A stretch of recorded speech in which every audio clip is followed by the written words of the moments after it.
انا مش جاي اعلمك حاجه، ولا جاي اقولك اني فاهم كل حاجه.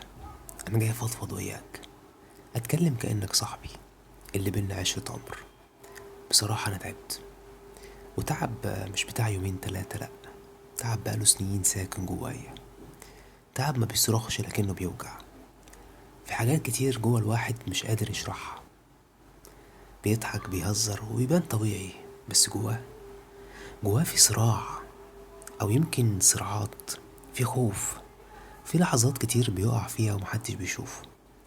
جربت تبقى بتهتم بكل اللي حواليك وتدي وتدي وتدي لحد ما تحس انك خلاص استنفذت. وده مش لانك ضعيف، ده لانك انسان. انا من الناس اللي بتحب تشيل الهم لوحدها. اقول ما ينفعش اضعف دلوقتي، واللي حواليا محتاج اني قوي مش مكسور.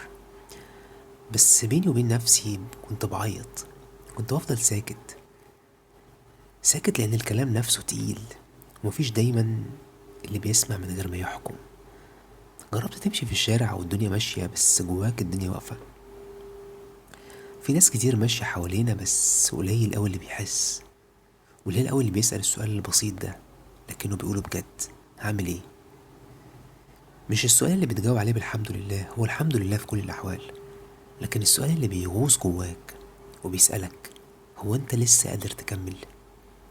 وانا هنا في اللحظة دي عايز اقولك: انا تعبت، بس لسه فيا نفس، لسه بحاول ولسه عندي شوية امل، حتى لو صغيرين. بس كفاية قوي ان هم ينوروا طريقي لغاية الاخر. وعرفت مع الوقت ان الحل مش اني ابقى شايف دايما اني كويس، ولا اني اتجاهل الوجع.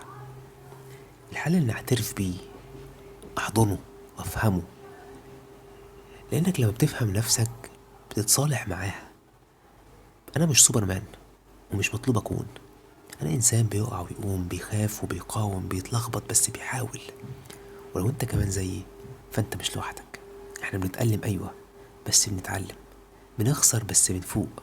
وكل يوم بتعيشه حتى لو كان تقيل فهو خطوة ناحيتك، ناحية حقيقتك، ناحية السلام اللي انت بتحلم بيه، حتى لو كان جواك بس. وانا وانت ممكن نختلف في تفاصيل الحياة، بس بنشترك في وجعها وفي الأمل اللي بيجي بعديها.